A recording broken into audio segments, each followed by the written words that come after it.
Bienvenue dans Écrire librement, le podcast où l'on écrit avec la mémoire, les émotions et les lieux. Dans cet épisode, je t'emmène en voyage. Pas seulement un voyage géographique, mais un voyage intime. On va parler des lieux réels qui ont inspiré mon roman Héritage entremêlé. Des rues, des bibliothèques, des forêts, des archives. Je vais te raconter pourquoi j'ai choisi ces endroits et comment je les ai transformés en décors vivants au service d'une histoire. Parce qu'un lieu bien écrit, ce n'est pas juste un fond de scène. C'est un personnage discret. Parfois, c'est lui qui porte le silence que les mots n'arrivent pas à dire. Dans la première partie, je vais d'abord évoquer les villes.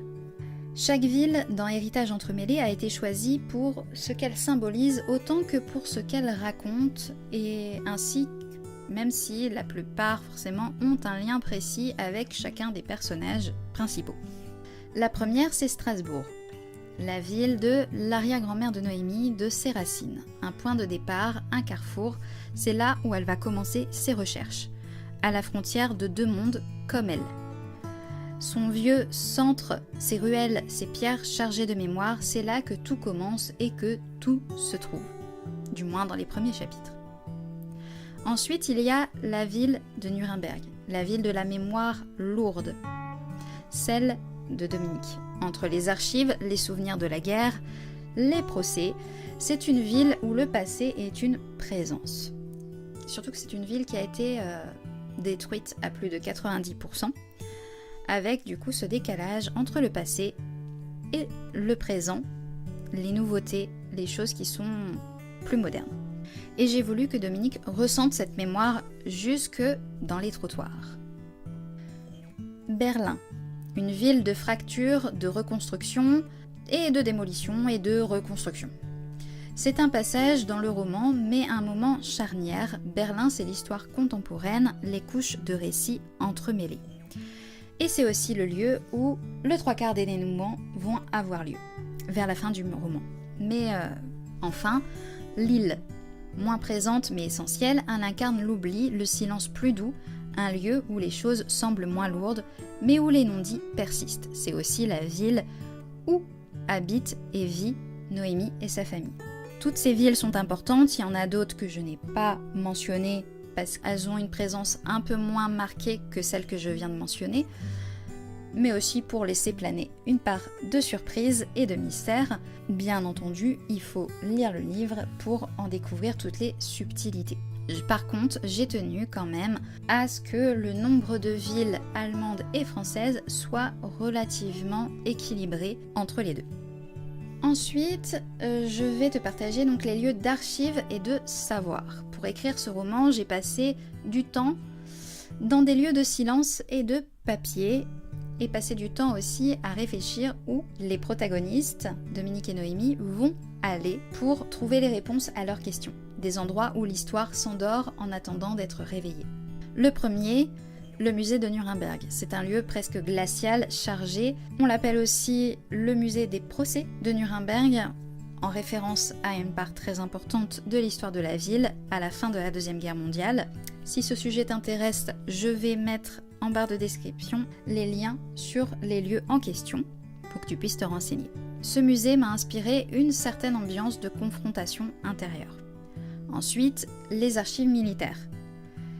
Forcément, quand on parle de guerre, les archives militaires ont une place importante, parce que les archives plus citoyennes et municipales n'ont pas toutes les réponses et tous les documents en leur possession. À Berlin comme à Strasbourg, des dossiers, des fiches, des noms alignés, j'y ai trouvé non pas des réponses, mais des échos. La bibliothèque municipale de Strasbourg ou d'ailleurs, un lieu que Noémie fréquente souvent, surtout dans les premiers chapitres où elle a voulu trouver ses réponses et où elle va trouver ses premières réponses. Là où elle cherche des traces, des dates, mais surtout des liens. Tous ces lieux ont nourri l'intrigue et l'atmosphère. Je n'ai pas décrit chaque détail, mais j'ai gardé la lumière, la poussière, l'attente. Car ce sont ces sensations-là qui font un décor crédible. Dans la troisième partie, c'est des lieux un peu plus nuancés qu'on va évoquer. Il y a des endroits dans le roman qui sont plus symboliques, des lieux hors du temps où les personnages se retrouvent ou se perdent. En premier, le camp de travail ou de concentration. Il y en existe plusieurs en Europe, bien entendu, et les protagonistes vont en visiter au moins un en particulier durant leur histoire. J'ai voulu y évoquer ce qui reste dans les murs, la peur, le silence, le froid, ainsi que les témoignages. Le Spree Park à Berlin, c'est un parc d'attractions abandonné. Si tu ne le connais pas, je te mets aussi des informations en barre de description. C'est un lieu étrange, suspendu. Dans le roman, il devient un moment à part, comme une parenthèse où les masques tombent. Et une confrontation surgit, d'ailleurs. La forêt noire, présente comme une ombre, elle n'est jamais décrite, mais toujours là. Elle enveloppe, elle murmure, elle relie les générations. Tous ces lieux sont là pour faire écho à l'intériorité des personnages. Ils ne racontent pas, ils résonnent. Pour terminer, j'aimerais te parler du coup comment écrire un lieu réel sans tomber dans l'excès de détails. Voici quelques principes que j'ai suivis. Ne pas tout dire. Garde ce que le personnage voit, ressent, le reste est superflu. Faire passer une émotion. Ce que sent Noémie dans une rue vaut plus qu'un plan de la ville. Utiliser les lieux pour renforcer les silences. Un décor peut souligner une tension, un non-dit, un souvenir. Éviter le tourisme littéraire. Si le lieu n'apporte rien à l'histoire, il n'a pas besoin d'être nommé. En bref, laisse le lieu servir le récit, pas l'inverse. Les lieux que j'ai choisis dans Héritage entremêlé sont tous réels, mais dans le roman, ils deviennent autre chose. Ce sont des gardiens, des témoins, des guides parfois. Et si j'ai voulu t'en parler aujourd'hui, c'est parce qu'ils sont eux aussi des personnages à part entière.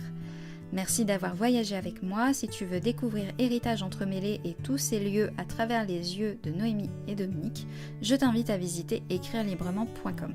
Tout est en barre de description. Et souviens-toi, là où tu écris, c'est là où ton histoire commence vraiment.